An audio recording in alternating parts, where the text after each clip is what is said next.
Российские шпионы в Бразилии. В России заканчиваются овощи и население.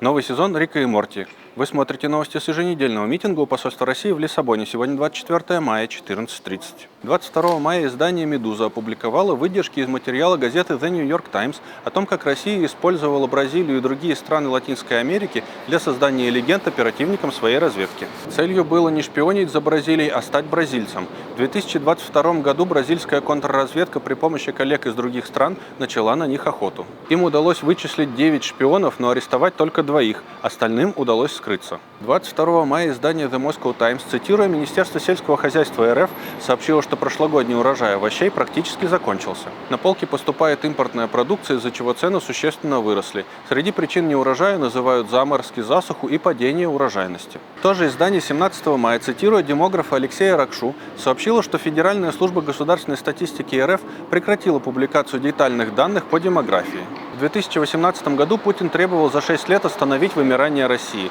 В итоге за прошлый год в среднем за день в России рождалось около 3300 человек, а умирало около 4900 человек. 9 мая движение «Идите лесом» сообщало, что реестр повесток уже работает не в тестовом режиме. 23 мая издание The Insider на своем YouTube-канале рассказало об облавах в метро, а пресс-секретарь движения «Идите лесом» Иван Чувеляев рассказал, что прокуратура признала, контракты подписывают за призывников, призывники этих контрактов в глаза не видят. 25 мая выходит первая серия 8-го сезона «Рика и Морти». К сожалению, Алексей Навальный не увидит продолжение своего любимого мультсериала. 4 июня ему бы исполнилось 49 лет.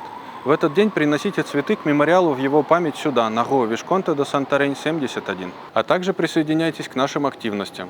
Мы планируем записать следующую серию видеороликов с историями политзаключенных, содержащихся в России. Впечатляет храбрость людей в условиях диктатуры страха, а также абсурдность того, в чем их обвиняют. Если вы хотите участвовать, свяжитесь с нами. Наши соцсети и email доступны на сайте adrl.pt. Продолжение конференции «России необходимо 25 апреля» мы готовим к запуску «Безопасное пространство. Дискуссионный клуб». Это будет анонимное сообщество, желающих внести вклад в видение будущего России. Если вы хотите принять участие в бета-тестировании, свяжитесь с нами. И обязательно посмотрите записи конференций и лекций в разделе Adrel Talks на нашем сайте. Продолжается онлайн-выставка «Нет войне».